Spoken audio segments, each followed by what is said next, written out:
안녕하십니까. 순풍익스프레스 한국법인 사장을 맡고 있는 김병록입니다. 반갑습니다. 오늘 제가 이야기할 주제는 유럽 물류에 대한 이야기입니다. 사실 오늘 이렇게 초청해 주신 아마존 관계분들께 먼저 감사를 드리고요. 소개 앞서 간단하게 저희 회사 소개 한번 드리겠습니다. 저희 회사는 순풍익스프레스라는 회사인데요. 저희 또래들은 다들 순풍 산부인과 먼저 떠올리는 그런 이름입니다. 저희는 중국의 명실공히 넘사벽 제1위 물류회사고요. 작년도에 40억 건의 물량을 처리를 했습니다. 금년도에 50억 건 처리 예상 되는데 한국의 1년 전체 택배 물량이 한 30억 건 되니까 대충 규모가 가늠되실 겁니다. 매출액은 작년도 15조를 했고요. 저희가 작년에 DHL SCM 차이나 사업부를 인수해서 올해 3월에 합병을 마무리 지었습니다. 아마 매출액도 큰 폭의 상승 예상하고 있고요. 시가총액 30조, 그리고 자체 보유 항공기 56대를 포함해서 80대의 비행기가 매일같이 중국과 전 세계 특송 구간에 투입이 되고 있는 그런 회사입니다. 전 세계 직원 약 40만 명이고요. 이 직원들이 국제 특송과 고객 SCM 전반에 걸쳐서 촘촘한 서비스를 제공하고 있는 그런 회사입니다. 저희 한국법인은 100% 한국 자회사이고요. 지금 말씀드릴 유럽과 같은 전 세계 국제 특송 사업들, 그리고 한국 내에서의 B2B SCM 사업을 활발히 펼치고 있습니다. 오늘 이 기회를 통해서 많은 셀러분들과 함께 할 수 있는 기회가 계속 발전되기를 기대하는 마음으로 발표를 이어가겠습니다. 앞서서 많은 유럽 얘기 해주셨는데요. 저희도 크게 세 가지 주제입니다. 과연 첫 번째, 유럽 가는데 왜 꼭 굳이 아마존이어야 되는가라는 얘기가 하나 있고요. 두 번째로, 왜 꼭 유럽이어야 되는가, 지금 시점에서. 그리고 SF가 아마존을 통해 유럽 나갈 때 어떠한 형태로 파트너십을 구축할 것인가, 이 세 가지 얘기를 가지고 얘기를 풀어나가겠습니다. 첫 번째, 왜 아마존인가입니다. 아마존 설명이 필요 없는 전 세계 최대 마켓플레이스 업체임을 다 아실 겁니다. 최근에 저희랑 같은 그 본사가 있는 중국의 알리바바가 급격하게 성장을 하지만 아직까지 지역이라든지 매출액, 시가총액에서는 아마존에 미치지 못한 게 사실입니다. 미국과 유럽뿐만 아니고 전 세계 서구 선진국에는 아마존이 이미 최대의 마켓플레이스로 등극한 지 오래됐고요. 알리바바가 노력하고 있지만 아직까지 중국과 동남아 지역의 그 한계가 명확히 있는 게 사실이죠. 앞서 말씀하신 대로 아마존은 유럽 내에서 주요 국가 대부분에서 최고의 마켓플레이스를 점하고 있습니다. 주로 10개국에서 크게 활동하고 있는데요. 사실 유럽에 50개국이 하니까 10개국이 크게 안 보일 수는 있습니다. 하지만 10개국을 보시면 그 면모가 달라지죠. 영국, 스페인, 프랑스, 벨기에처럼 유럽 전체의 경제를 끌어나가는 나라들에서 아마존의 영향력은 막강하다고 볼 수 있습니다. 이 나라의 이제 전반적인 소비력을 나타낸 지표들인데요. 인당 전자상거래 투입하는 돈들이죠. 쉽게 말하면 저희가 한국에서 어머님들이 쿠팡으로, 아빠들이 위메프에서 돈을 사는 그런 소비 수준인데요. 평균적으로 영국 같은 경우 인당 920유로, 한국도 100만 원 넘는 돈을 쓰고 있습니다. 독일, 북유럽, 프랑스, 이탈리 이런 나라들도 모두 600, 700유로처럼 한국 돈 거의 100만 원에 달하는 평균 소비를 이커머스에 쓰고 있는 걸 볼 수가 있죠. 지금 평균 연간입니다. 네, 연간 소비 금액을 말씀드리는 거고요. 이게 평균 내기 때문에 따져보면 굉장히 큰 금액을 볼 수 있을 겁니다. 지금 말씀드린 이 국가들에서 아마존을 이용하는 이용률은요, 거의 90% 육박합니다. 대부분의 소비자들이 아마존을 익숙하게 접근하고 쓰고 있다는 그런 반증이 되겠죠. 그러면 크기만 하고 많이만 쓰는데 고객들이 자꾸 들어올까? 만족도일 것 같습니다. 만족도도 굉장히 높습니다.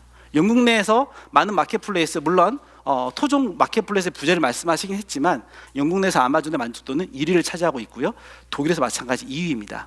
즉 아마존 유럽에서 가장 많은 소비자가 가장 만족하면서 쉽게 쓰고 있는 마켓플레이스라는 점이죠. 그렇기 때문에 아마존을 통해 유럽에 들어가는 게 여러분 셀러들에게 가장 안전하고 확실한 기준은 두말할 필요가 없을 겁니다. 자, 그러면 왜 굳이 유럽일까요? 말씀하셨다시피 새로운 시장은 필요합니다. 한국의 통계를 보면요, 많은 이른바 이커머스 크로스보더 CBT 사업을 하는 분들의 통계를 보면 한국발 CBT 물량의 거의 90% 이상이 중국과 미국에 치중되어 있습니다. 좀 더 정확하게 95%죠. 사실 대부분의 한국 셀러들은 중국과 미국만 바라보고 사업을 하고 있습니다. 그런데 다른 시장이 필요한데 왜 돌아보지 않을까? 저는 거기에서 유럽의 중요성이 있다고 판단합니다. 이 그래프는 전 세계 전자상거래 시장의 성장률을 보여주는 건데요. 2017년도에 전 세계 전자상거래 규모는 약 2조 4천억 불에 달했습니다. 그런데 2023년이 되면 아마 6조 5천억 불쯤 된다는 추정을 하고 있죠. 이 성장률은요, 연평균 18%에 달하고 있습니다. 지금 전 세계 GDP 규모는 매년 3 내지 4% 성장하고 있으니까요. 따져보시면 어쩌면 오프라인 시장은 축소되거나 성장이 멈춰 있고, 이 온라인 전자상거래 규모의 성장이 전 세계 GDP를 끌어나가는 힘이라고 추정할 수 있을 것 같습니다. 그렇기 때문에 더더욱이나 온라인 전자상거래의 중요성은 커지는 거죠. 자, 왼쪽 그래프는 각 주요 국가들의 GDP 랭킹을 보여줍니다. 전 세계 경제적 1위 국가, 잘 아시는 미국이죠. 막강한 미국은 20조 달러의 경제 규모를 자랑하면서 세계 1위 규모를 유지하고 있습니다. 2위가 중국인데요. 13조 5천억 달러. 90년대부터 놀라운 성장을 거듭한 중국이 2011년도에 일본을 제끼고 2위가 됐습니다. 많은 사람들은 아마 2030년쯤 되면 순위가 바뀔 거라 말씀을 하고 계시죠. 그 뒤를 이어서 일본, 독일, 영국, 한국은 제11위에 세계 경제 대국을 점하고 있습니다. 근데 이 순서가 전자상거래 가면 좀 달라집니다. 보시다시피 전 세계 전자상거래 1위는 너무 큰 차이로 중국이 점하고 있습니다. 약 2조 달러를 보여주고 있는데요. 더더 성장이 굉장히 빠르죠. 27%입니다. 어쩌면 이렇기 때문에 많은 한국 셀러들이 여기에 집중하고 있는 건지도 모르겠습니다. 2위는 미국이고요. 3위가 바로 영국입니다. 영국은 GDP 규모는 전 세계 6위지만 전자상거래 규모는 전 세계 3위의 규모를 보여주고 있고요. 성장률 또한 11%로 아주 빠른 성장을 하고 있습니다. 그리고 한국이 5위, 6위와 7위가 바로 독일과 프랑스입니다. 그래서 앞서 아마존에서 설명하셨다시피 저희가 중국과 미국만 포커싱하는 것 사이에 새로운 시장인 유럽이 저렇게 큰 규모의 시장을 가지고 있다는 게 하나의 시사점인 거죠. 저희가 들어갈 충분한 룸이 있다는 겁니다. 과연 어떤 게 팔리고 있을까요? 사실 이 부분은 거의 대동소이한 것 같습니다. 중복 순위를 감안한다 하실지라도 유럽에서 많은 소비자들이 이커머스 통해 구입한 화물들은 의류, 신발 같은 패션 제품들, 가전제품, 서적, 화장품입니다. 자, 문제는 팔리고 있는 것과 파는 것의 차이가 존재하는 거죠. 많은 소비자들이 이렇게 제품을 구입하는데 한국의 셀러들은 뭘 팔고 있을까요? 통계를 따져보니까 한국의 셀러들은 이커머스를 통해서 이런 걸 팔고 있습니다. 화장품, 다음에 음반, 비디오, 그리고 일부 옷들을 팔고 있죠. 근데 이게 보여준 장표는 이른바 한류라는 큰 웨이브 하에서 K-뷰티, K-팝이 성공적으로 안착했다는 반증이기도 합니다. 그래서 많은 사람이 팔고 있는데요. 이걸 비교해 보면 약간 다른 얘기가 나올 수 있습니다. 오히려 한국의 셀러들이 접근하지 않고 있는 의류 패션 부분에 더 많은 공간이 있다는 거죠. 이 셀러들이 좀 더 좋은 한국 제품을 개발을 하고 들어간다면 앞서 보신 대로 유럽 소비자들이 선호한 제품에 더 많은 기회가 생긴다고 생각합니다. 사실 이 그래프는 새삼스러운 건 아닙니다. 다른 중국, 미국은 더 최악의 글을 보여주고 있거든요. 저희가 중국에 파는 제품을 분석해 보면 한국 셀러들의 중국 시장 진출 중에서 약 90%가 화장품입니다. 그거에 비하면 유럽은 상당히 다변화되어 있고요. 이걸 다시 설명하면 유럽의 소비자들은 한국에 좀 더 많은 제품군에 노출되어 있다고 판단할 수 있을 것 같습니다. 그래서 앞서 보신 그래프와 이 그래프의 갭을 가지고 셀러들께서 한국에 좀 더 많은 제품을 개발한다면 유럽 시장은 우리에게 한층 더 큰 시장으로 다가오지 않을까 생각합니다. 앞서 신희 씨도 말씀하셨지만 이커머스 제일 큰 문제는 물류입니다. 사실 물건이 좋지만 갖다 주기 쉽지 않거든요. 아마존이 거기에 많은 솔루션을 제공합니다. 현재 아마존 유럽 내 75개 자체 풀스팬 센터를 구축하고 있습니다. 그 중에서도 저희가 주목할 큰 시장인 영국과 독일에 거의 절반에 해당하는 43개의 센터가 구축되어 있고요. 여기서 그치진 않죠. 저희도 물류센터지만 아마존 같은 물류센터 구축은 정말 놀라울 경지입니다. 앞서 이가의 매니저가 설명해 주신 대로 아마존은 유럽 내에서 특정 국가에 물건을 갔다 온다 그러면 인근 국가도 동일하게 버추얼 지역을 운영하면서 셀러가 원하는 지역에 갖다 줄 수 있는 시스템을 구축하고 있습니다. 이른바 팬 유로피안 프로그램이라는 거죠. 이런 것들을 활용한다면 저희가 떠오르는 제3의 시장 유럽에 아마존을 통해서 좀 더 성공적으로 나갈 수 있는 기회가 있다는 것이 증명된다고 생각합니다. 자, 유럽에서 과연 어느 나라가 좀 더 쉽게 그리고 성공적으로 들어갈 수 있을까? 저희는 샘플 케이스로 영국을 생각합니다. 영국은 유럽 전체 국가 중에서 가장 손쉽게라는 표현 이상하겠지만 좀 더 원활하게 들어갈 수 있는 가이드 국가의 기능을 갖고 있다고 생각합니다.